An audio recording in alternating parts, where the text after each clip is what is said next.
معزز ناظرین، السلام علیکم ورحمۃ اللہ وبرکاتہ۔ اویکنگ نیوز میں آپ کا خیر مقدم ہے۔ سچ کا ساتھ میں آپ کا میزبان سید بختیار الدین قادری۔ آئیں سب سے پہلے سرخیوں پر نظر کرتے ہیں۔ دنیا کو کرونا وائرس کے نقصانات سے باہر نکلنے میں برسوں لگ جائیں گے، اقوام متحدہ۔ فرانس میں 76 مساجد کو بند کرنے کا اندیشہ۔ آئندہ کچھ ہفتوں میں کورونا کا ٹیکہ تیار ہو جائے گا، وزیر اعظم نریندر مودی۔ دہلی فسادات، 33 متاثرین کے لاکھوں کے نقصان کے باوجود معاوضہ صفر۔ کانگریس سربراہ راہل گاندھی نے کورونا ویکسین کو لے کر مرکز پر اٹھایا سوال۔ پی ایم مودی کی کل جماعتی میٹنگ کے بعد ادھیر رنجن کا طنز، ٹیکہ کاری کوئی روڈ میپ پیش نہیں کیا۔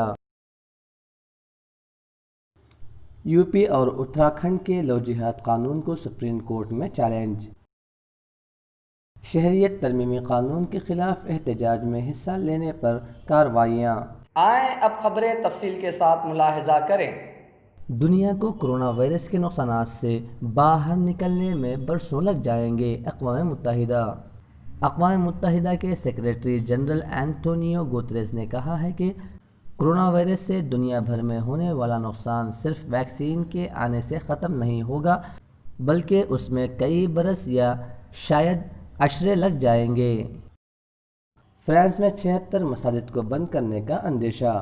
حکومت فرانس ملک بھر میں علیحدگی پسندی کے خلاف بے نظیر کارروائی کے حصے کے طور پر مسلمانوں کی 76 عبادت گاہوں کے دہشت گردی سے تعلق کا جائزہ لینے کے لیے معائنہ کرے گی۔ فرانس کے وزیر داخلہ جیرالڈ ڈرمانن نے یہ بات کہی۔ انہوں نے آج ایک ٹویٹ کیا، میری ہدایت کے بعد اسٹیٹ سروسز کے ذریعے علیحدگی پسندی کے خلاف بڑے پیمانے پر اور بے نظیر کارروائی شروع ہوگی اور آنے والے دنوں میں 76 مساجد کا مشتبہ علیحدگی پسندی میں رول کے سلسلے میں جائزہ لیا جائے گا اور جو اس میں ملوث پائی جائیں انہیں بند کر دیا جائے گا۔ آئندہ کچھ ہفتوں میں کورونا کا ٹیکہ تیار ہو جائے گا، وزیر اعظم نریندر مودی۔ وزیر اعظم نریندر مودی نے آج کہا کہ کورونا ویکسین اگلے کچھ ہفتوں میں تیار ہو جائے گی اور اس کے تیار ہونے کے بعد ملک میں ٹیکہ کاری کا کام شروع ہو جائے گا۔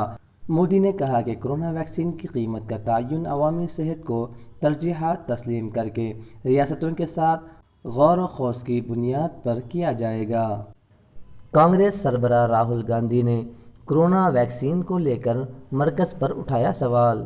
کانگریس کے سابق صدر راہل گاندھی نے ملک میں تمام لوگوں کو کورونا وائرس سے بچاؤ کی ویکسین کی ضرورت نہیں ہونے سے متعلق مرکز کے اس بیان پر جمعرات کے روز طنز کسا ہے اور سوال کیا ہے کہ اس معاملے پر وزیر اعظم نریندر مودی کا کیا موقف ہے۔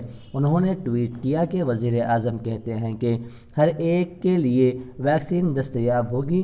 بہار کے انتخابات میں بی جے پی کا کہنا ہے کہ کورونا کی ویکسین ریاست میں ہر ایک کو مفت میں دستیاب ہوگی۔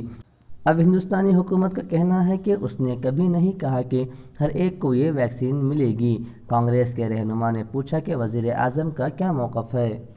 پی ایم مودی کی کل جماعتی میٹنگ کے بعد ادھیر رنجن کا طنز، ٹیکہ کاری کوئی روڈ میپ پیش نہیں کیا۔ کورونا ویکسین کے حوالے سے کانگریس سمیت حزب اختلاف کی تمام جماعتوں نے مودی حکومت کو کھٹیرے میں کھڑایا ہے۔ کانگریس لیڈر ادھیر رنجن نے کہا کہ حکومت نے ٹیکہ کاری پر کوئی روڈ میپ پیش نہیں کیا۔ کورونا وائرس کے بڑھتے اثر کے پیش نظر ہر کسی کی نظریں ویکسین پر مرکوز ہیں۔ حکومت بھی اس کے تئیں سرگرم نظر آ رہی ہے۔ آپ سبھی